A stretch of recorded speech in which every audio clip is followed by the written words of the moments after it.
ଆଜ୍ଞା ମାଲିକ ସେ କହୁଛନ୍ତି ବାପା ବାପା ସେ ଗାଳି କରିଛନ୍ତି କିଛି ନାହିଁ। କିଏ ତ ଜଣେ ଯାଇକି ଜୋରେ କହିଦେଲେ ଯେ ମତେ ବାଡେଇଛନ୍ତି, ସେଟା ନୁହଁ।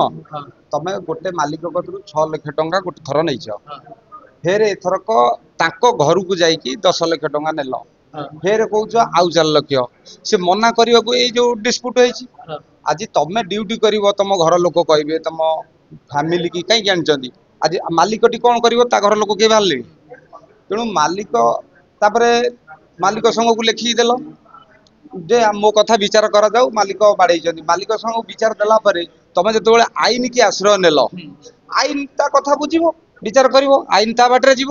ମାଲିକ ସଂଘ ଆଜି ନିଷ୍ପତ୍ତି ନିଆ ହେଲା, ଯୋଉ କଳାକାର ମାନେ ମାଲିକଙ୍କୁ ମିସବ୍ୟବହାର କରିବେ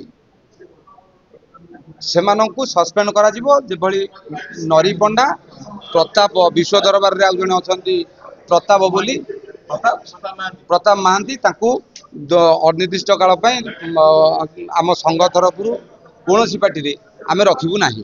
ନରିପଣ୍ଡା ଯୋଉ ଚ୍ୟାଲେଞ୍ଜ ସହକାରେ କହୁଛନ୍ତି ଯେ ମୋର ଗୋଟେ ଭିଡିଓ ଅଛି ଯେ ମତେ ମାରିବାର ଭିଡିଓ, ତାହା କେବେ ଗଣମାଧ୍ୟମ ସାମ୍ନାରେ ଗଲା ଦେଖଉନାହାନ୍ତି, ଆଇନ କହିବ ଦେଖଉନାହାନ୍ତି। ଯଦି ଭିଡିଓ କଣ ତା ପାଖରେ ପ୍ରମାଣ ଅଛି ଦେଖେଇବା କଥା ନା, ଆଉ ଖାଲି କହିଦେଲେ ତ ହବ ନାହିଁ। ମୁଁ କହିଦେବି, ଆପଣ ମାନେ ଅଛନ୍ତି, ଆପଣ ଏଇନାକେ ସେଇଠି ଯାଇକି ଜୋରରେ କହିଦେବେ ଯେ ଆପଣ ମାନେ ମତେ ବାଡେଇଛନ୍ତି, କଣ ପ୍ରମାଣ ତ ଦରକାର ନା ନାହିଁ। କେସ୍ ଦିଆହେଇଛି ଆଇନରେ, ଆଇନର ସେ ଆଶ୍ରୟ ନେଇଛନ୍ତି। କୋର୍ଟରେ ଯାହା ବିଚାର ହବ ସେ ବାବଦରେ ଆଉ ଆଲୋଚନା କରିବା କଥା ନାହିଁ। କଳାକାର ମାନଙ୍କ ଡିମାଣ୍ଡ ବଢେଇ ଦେଇଛନ୍ତି ଯାତ୍ରାପାର୍ଟି ମାଲିକ, ଲକ୍ଷ ଲକ୍ଷ ଟଙ୍କା ମାଲିକ ତମେ କାହିଁ ଲୋଭ କରୁଛ, ତମେ କାହିଁ ଲୋଭ କରିଦଉଛ। ମାଲିକ ମାନେ ଲୋଭ କରେ, ଗୋଟେ ଜାଗାରେ 2 ବର୍ଷ ଏଗ୍ରିମେଣ୍ଟ କରିକି ଆଉ ଜଣଙ୍କ କାହିଁକି ଯାଉଛ ଲୋଭ କରିକି। ସେଇଥିପାଇଁ ଅଲିଉଡ କଳାକାର ମାନେ ଯାତ୍ରାକୁ ପଳେଇ ଆସୁଛନ୍ତି। ଅଲିଉଡ କଳାକାର ମାନେ ଯାତ୍ରାକୁ ଆସୁଛନ୍ତି, କାହିଁ ଆମର ଅଲିଉଡ କଳାକାର କେହି ନାହାନ୍ତି।